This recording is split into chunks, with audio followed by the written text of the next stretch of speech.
नमस्कार साथियों, स्वागत है आप सभी का हमारी विश्व क्लासेस में। जहां बच्चों हमारा अभी चल रहा है विश्व का भूगोल।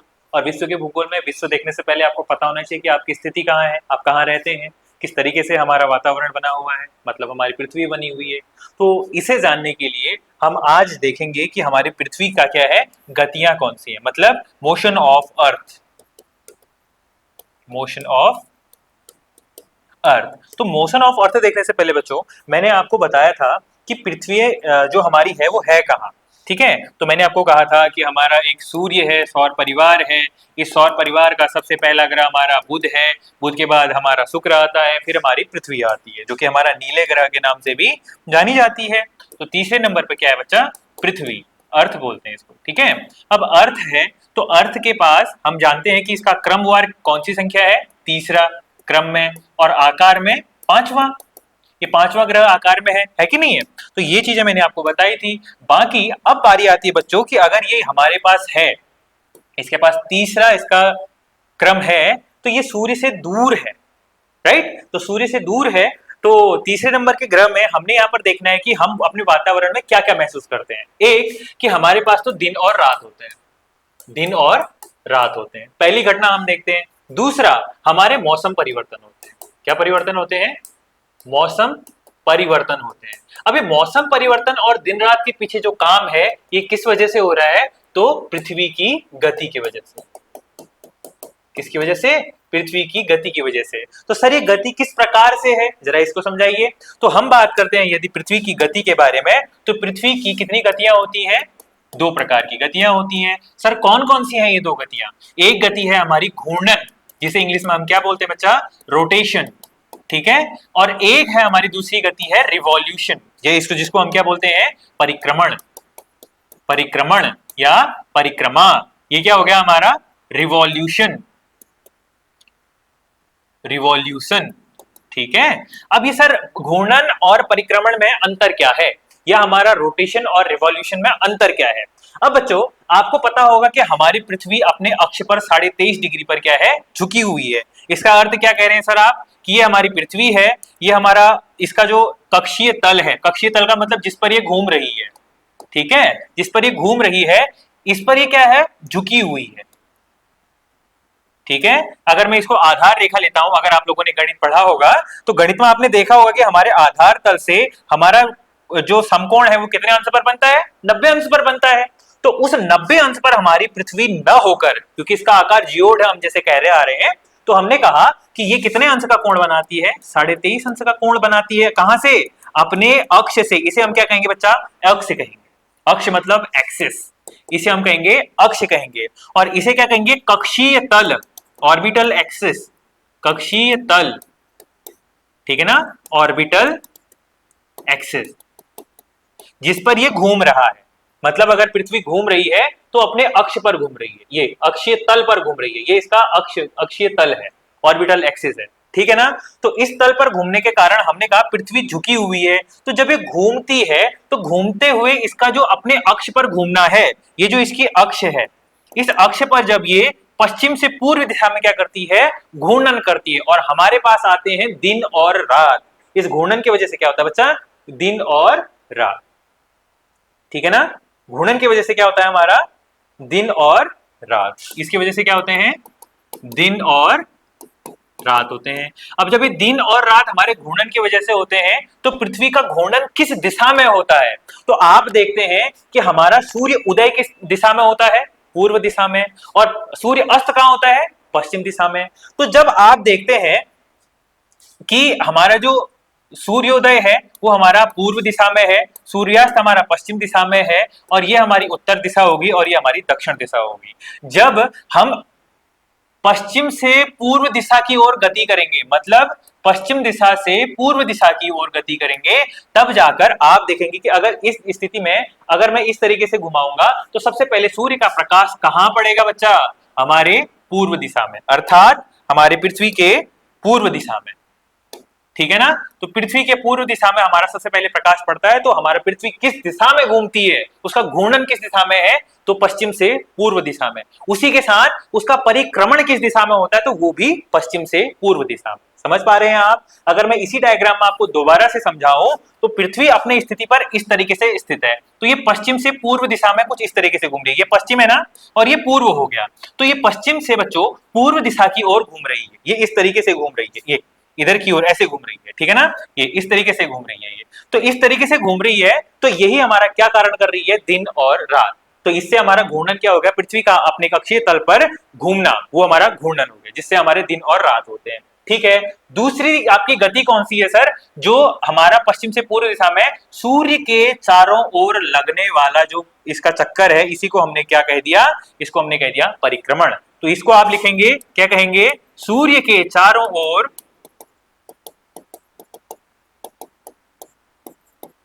पृथ्वी द्वारा की गई गति, ये क्या कहलाती है, हमारी परिक्रमण।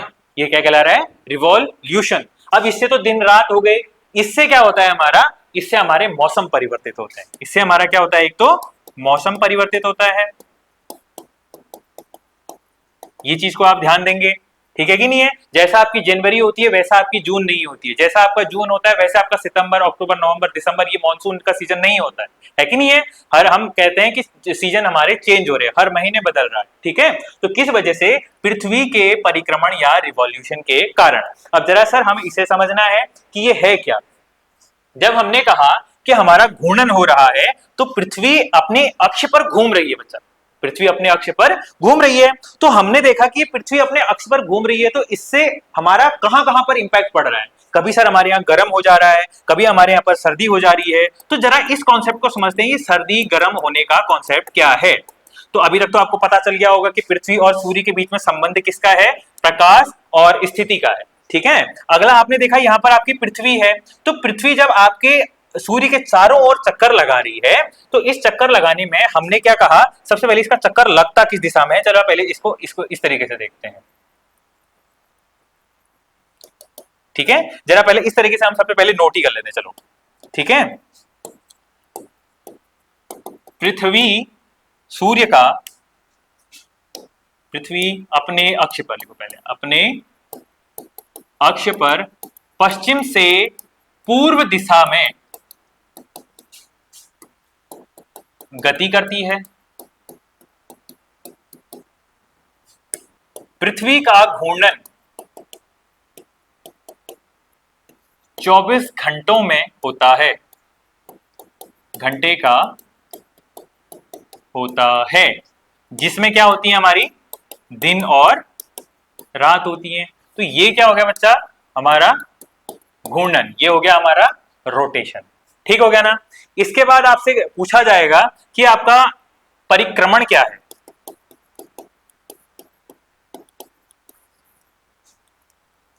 पृथ्वी का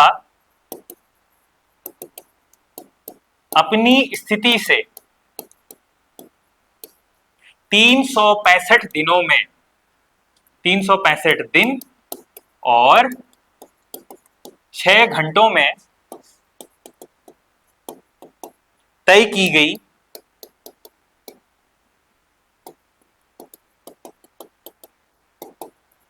कुल दूरी क्या कहलाता है, परिक्रमण कहलाता है।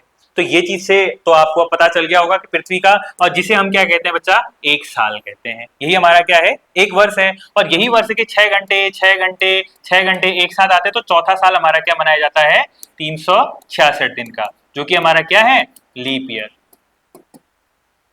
ठीक है। ये क्या कहला रहा है हमारा, इसी के साथ हमारा लीप ईयर कहला रहा है। तो बच्चों हमने देखा पृथ्वी और सूर्य के बीच में, यहां पर हमने देखा कि चलो सर ये तो है। अब इसका जो परिक्रमण काल है, ये परिक्रमण हमारा क्या करता है, इसका परिक्रमण पथ ये कितना है, एक तो आपको दिख रहा है मैक्सिमम, एक दिख रहा है न्यूनतम। तो इसका जो पथ है बच्चों, इसे कहते हैं दीर्घ वृत्ताकार पथ। तो जो परिक्रमण है इसका, वो कैसा होता है, दीर्घ वृत्ताकार पथ में होता है, ठीक है। लिखो इसको, पृथ्वी का परिक्रमण कैसा है, दीर्घ वृत्ताकार पथ में होता है। इसको क्या बोला जाता है, इलिप्टिकल पाथवे,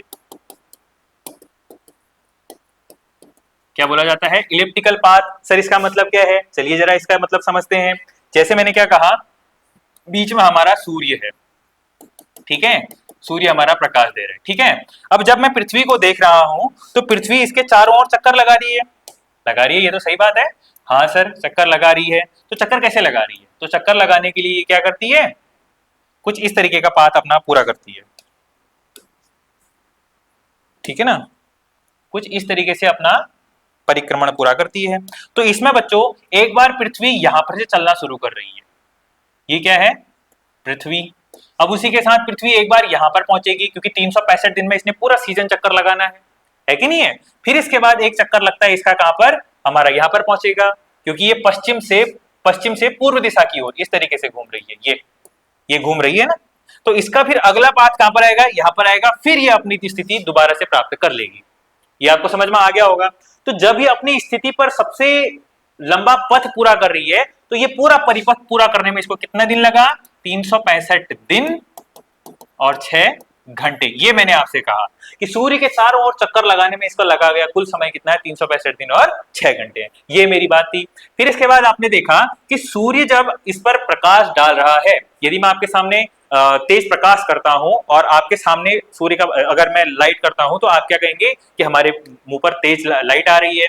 तो इसी तरीके से हम सूर्य को भी देखते हैं कि सूर्य के और पृथ्वी के मध्य पर जब ये हमारा तेज पड़ रहा है, तो इनके बीच में दूरी कितनी है? जो सूर्य और पृथ्वी के बीच में सर्वाधिक दूरी होती है, उसे क्या कहते हैं? तो सूर्य और पृथ्वी के बीच की अधिकतम दूरी क्या कहलाती है बच्चों? अपसौर कहलाती है। इसको बोलते हैं एपीहीलियन। जिसके अंतर्गत जो पृथ्वी और सूर्य के बीच की अधिकतम दूरी है ना, दीर्घ वृत्ताकार परिपथ में, ये दीर्घ वृत्ताकार है ना, अंडाकार, पूरा गोल नहीं है। मैंने इसको सर्कुलर पाथ नहीं बनाया, हमने इसको इलिप्टिकल पाथ का, दीर्घ वृत्ताकार का, लंबा वृत्ताकार पथ कहा। ये आपको समझ में आ गया होगा। अगला मैंने क्या कहा? इसकी जो कुल दूरी होती है बच्चों, ये कितनी होती है? 15.21 करोड़ किलोमीटर होती है। कितनी होती है? 15.21 करोड़ किलोमीटर इसका पूरा क्या होता है? जो हमारा अपसौर होता है, ये होता है। तो आप इसमें इसका पथ पर सूर्य और पृथ्वी के बीच की दूरी लिखिए, सूर्य और पृथ्वी के बीच की दूरी। तो इसमें मैंने ये कौन सी वाली कही? जब पृथ्वी और सूर्य के बीच की अधिकतम दूरी होगी, तो उसे मैंने क्या कहा? अपसौर। इसी को मैंने एपीहीलियन कहा। पर एक बार आपको देखने को मिल रहा है कि पृथ्वी और सूर्य के बीच की ये दूरी जो है वो न्यूनतम है, या इसको आप यहां पर देख सकते हैं, देख सकते हैं ना। तो इसे मैंने क्या कहा? इसे मैंने कहा उपसौर। इसको बोलते हैं हम पेरीहीलियन, ठीक है, पेरीहीलियन। इसे मैंने क्या बोला? एपीहीलियन, ठीक है, नहीं है। तो ये दो प्रकार की इसकी क्या हो गई हैं? पृथ्वी और सूर्य के बीच की दूरियां हो चुकी हैं। ये आपको समझ में आ गया होगा। तो जो पृथ्वी और सूर्य के बीच में जो अधिकतम दूरी है, ये अधिकतम दूरी होती कब है? तो ये पृथ्वी और सूर्य के बीच की जो अधिकतम दूरी होती है, ये होती है बच्चों 3 जनवरी को। कब होती है? 3 जनवरी को। और मैंने क्या बोला? पृथ्वी और सूर्य के बीच की जो न्यूनतम दूरी होती है, इसको मैंने क्या कहा? उपसौर। क्या कहा? उपसौर। ये क्या है? हमारी न्यूनतम दूरी, ठीक है। और इसमें हमारी दूरी कितनी हो जाती है? 14.7 करोड़ किलोमीटर, ठीक है कि नहीं है। ये हमारा इसका दूरी का हो गया है। उसी के साथ ये उपसौर की घटना कब होती है? ये घटना होती है बच्चों हमारे 4 जुलाई को। इसको ये कब होती है? 4 जुलाई की ये हमारी क्या है? घटना है। तो इसके बाद बच्चों आपने देखा कि इसके हमने देखा कि एक तो सर्वाधिक दूरी है और एक सबसे न्यूनतम दूरी है। सब सर्वाधिक दूरी को क्या बोलते हैं? अपसौर बोलते हैं। न्यूनतम दूरी को क्या बोलते हैं? उपसौर या पेरीहीलियन बोलते हैं। जो अपसौर की घटना है ये कब होती है? प्रतिवर्ष हमारे 3 जनवरी को होती है, ठीक है, प्रतिवर्ष होती है। और उसके साथ उपसौर की जो घटना होती है ये हमारी कब होती है बच्चों? 4 जुलाई को होती है। हर वर्ष ये 4 जुलाई को होती है, ठीक है कि नहीं है। अब ये तो आपने देख लिया। अब सर इलिप्टिकल पाथ है तो इसमें मौसम परिवर्तन की भी आप घटना को जरा समझा दीजिए। तो इसकी जो घटना होती है बच्चों, चलो इसको एक बार और समझ लेते हैं। इसकी घटना क्या कहती है कि यदि आप पृथ्वी को देखते हैं और सूर्य को देखते हैं, तो बीच में हमारा ये सूर्य हो गया और इसके आसपास में हमारा परिपथ में कौन घूम रहा है? पृथ्वी घूम रही है, इसके चारों ओर परिक्रमा कर रही है कि नहीं है। इसीलिए हमने इसको परिक्रमण कहा, ठीक है ना। परिक्रमण मतलब परिक्रमा कर रही है।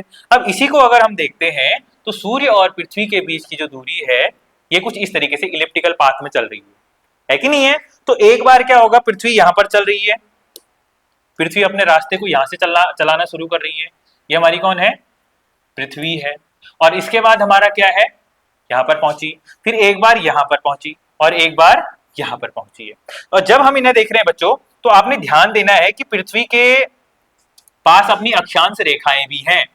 कौन सी रेखाएं हैं, अक्षांश रेखाएं भी हैं। ठीक है सर, हमें याद है अक्षांश रेखाएं भी हैं। तो बच्चों अक्षांश रेखाएं होने से यह है कि पृथ्वी की जो दो प्रकार की गतियां हैं, जैसे आपको पता होगा पृथ्वी की दो प्रकार की गतियां हैं, कौन सी, एक तो घूर्णन, एक तो परिक्रमण।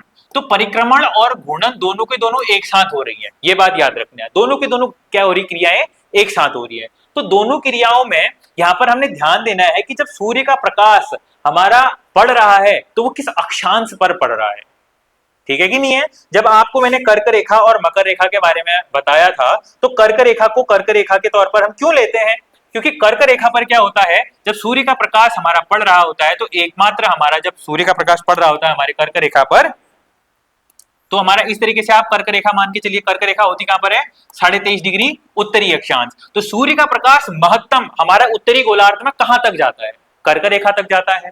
ठीक है, तो कर्क रेखा पर हमारा जाता है, तो इसीलिए हम इसे क्या करते हैं, कर्क पर ही रोक देते हैं, इसलिए हमारी कर्क रेखा 23.5 पर आती है। और दूसरा क्या होता है, हमारा सूर्य अपना गति कर रहा होता है, तो सूर्य की गति जब पृथ्वी अपने अक्ष पर फिर से घूम रही है, तो उस घूमने पर हमारा क्या होता है, दक्षिण की ओर आना स्टार्ट होगा। आपको पता ही होगा कि हमारे पृथ्वी के बीचों बीच में हमारा क्या होता है, इक्वेटर, उत्तर में 23.5, हमारा नॉर्थ में ये हमारा क्या हो गया, हमारा कर्क हो गया, 23.5 में हमारा क्या हो चुका है, साउथ में हमारा मकर हो चुका है।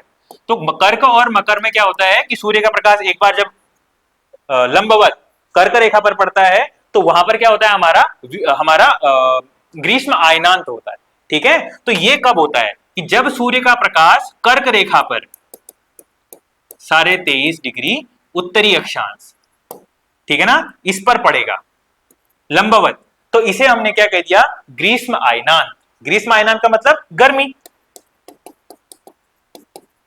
ग्रीष्म आयनांत। तो ये ग्रीष्म आयनांत होता कब है हमारा, 21 जून को। और इस दिन क्या होता है, 23.5 डिग्री उत्तरी अक्षांश यानी कर्क पर सूर्य का प्रकाश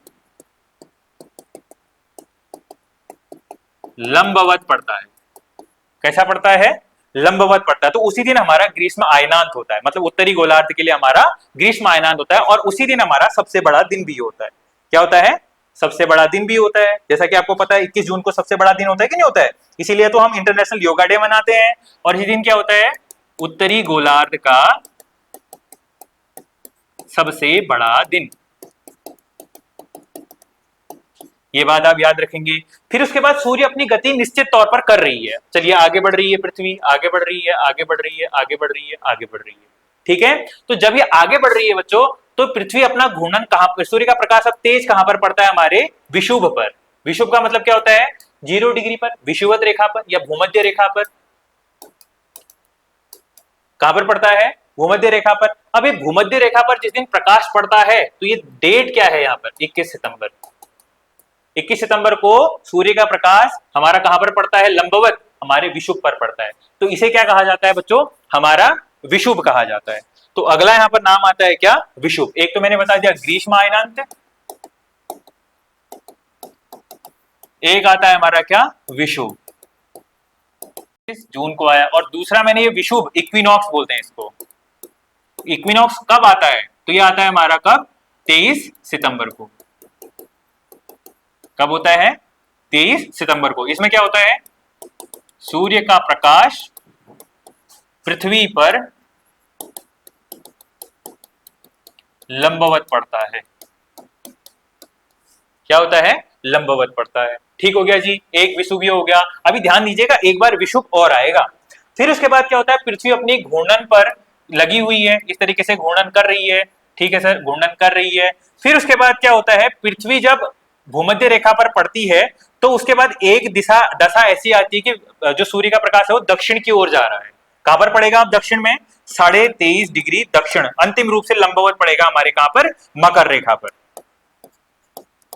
कहां पर, मकर रेखा पर पड़ेगा। अब जिस दिन ये मकर रेखा पर 23.5 डिग्री पर दक्षिणी अक्षांश में जा चुका है, तो उत्तरी गोलार्ध में क्या होगा बच्चों, हमारा सूर्य का प्रकाश कम पड़ेगा। क्या होगा, सूर्य का प्रकाश कम पड़ेगा, तो उसे क्या बोलते हैं, शीत आयनांत। क्या बोलते हैं इसको, शीत आयनांत। इस दिन सूर्य का प्रकाश लंबवत कहां पड़ेगा, सूर्य का प्रकाश लंबवत कहां पड़ेगा बच्चों, मकर रेखा पर। इसी को क्या बोलते हैं, 23.5 डिग्री दक्षिणी अक्षांश। क्या बोलते हैं, 23.5 डिग्री दक्षिणी अक्षांश बोलते हैं। और जैसे आपने देखा हमारे यहां पर ये होगा कब, फिर अब शीत आयनांत होता कब है, तो 22 दिसंबर में। और 22 दिसंबर में हमारे यहाँ तो बहुत ठंड होती है, इसीलिए इसको हमने क्या कहा, शीत आयनांत कहा, क्योंकि मकर रेखा पर प्रकाश उस दिन लंबवत पड़ता है। ठीक है कि नहीं। इसके बाद हम मकर संक्रांति मनाते हैं। संक्रांति मनाने का कारण क्या होता है कि सूर्य का प्रकाश उत्तरी गोलार्ध की ओर बढ़ता है कि नहीं है। तो ये हमने यहाँ पर पढ़ा। तो 22 दिसंबर को हमारा क्या होता है बच्चा, शीत आयनांत होता है। जब हमने शीत आयनांत देख लिया है, फिर जो हमारी पृथ्वी की गति है वो निश्चित तौर पर और कर रही है, इस तरीके से घूम रही है। तो फिर एक बार फिर से क्या होगा, जनवरी का महीना आएगा, फिर फरवरी का महीना आएगा, फिर मार्च का महीना आता है। तो मार्च के महीने में फिर से सूर्य का प्रकाश जब उत्तरी गोलार्ध की ओर बढ़ता है, तो उत्तरी गोलार्ध में फिर कहां पर पड़ेगा, एक बार पढ़ के कहां पर से आएगा, 0 डिग्री पर पड़ेगा, यानी इक्वेटर पर फिर से पड़ेगा। और 0 डिग्री पर दोबारा पड़ रहा है। देखिए, एक तो मैंने यहां पर कहा था भूमध्य रेखा पर पड़ रहा है, दूसरी बार भूमध्य पर यहां पर पड़ेगा। अभी किस दिन पड़ता है कहा मैंने, 21 मार्च को पड़ता है। तो 2 बार वर्ष में क्या होते हैं हमारे, इक्विनॉक्स होते हैं। क्या होते हैं हमारे, इक्विनॉक्स होते हैं या विषुव होता है। ठीक है, 23 सितंबर और कब होता है कहा मैंने, 21 मार्च को होता है। इसमें क्या होगा, सूर्य का प्रकाश पृथ्वी के कहां पर, पृथ्वी पर इक्वेटर में विषुवत रेखा पर लंबवत पड़ता है। ये क्लियर होना चाहिए पॉइंट, ठीक है ना। तो 23 सितंबर और 21 मार्च साल में 2 ऐसे दिन होते हैं जब हमारा क्या होता है, विषुव होता है या इक्विनॉक्स इसे कहा जाता है। ठीक है, उम्मीद करता हूं ये समझ में आया होगा आपके कि पृथ्वी का प्रकाश एक बार हमारा कहां पर पड़ा, हमारे लंबवत कर्क रेखा पर पड़ा, एक बार फिर उसके बाद कहां गया, ये 0 डिग्री भूमध्य रेखा पर पड़ा। अब उसके बाद हमारा अगला कहां पड़ा हुआ है, हमारे मकर रेखा पर, फिर मकर रेखा से कर्क रेखा पर। ठीक है ना बच्चों, इतना तो आपको समझ में आ गया होगा। तो हमने क्या देखा कि जैसे हमारा पृथ्वी है, पृथ्वी में आपको पता चली गया होगा कि पृथ्वी में बीचों बीच जो हमारा होता है इक्वेटर होता है, उत्तर में हमारा 23.5 डिग्री पर क्या होती है, कर्क होती है, और दक्षिण में क्या होती है, 23.5 डिग्री पर मकर रेखा होती है। ठीक है ना।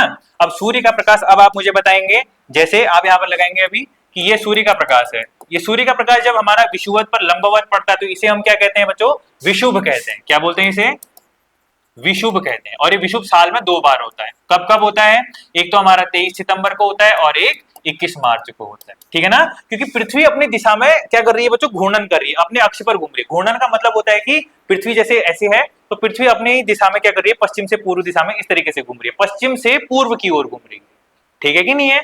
और इसी तरीके से जब ये घूम रही है तो सूर्य का चक्कर भी है इसी तरीके से लगा रही है, पश्चिम से पूर्व दिशा में ऐसे लगा रही है। ठीक है ना, तो सूर्य का चक्कर भी ऐसे लगा रही है। क्लियर, समझ में आ गया होगा।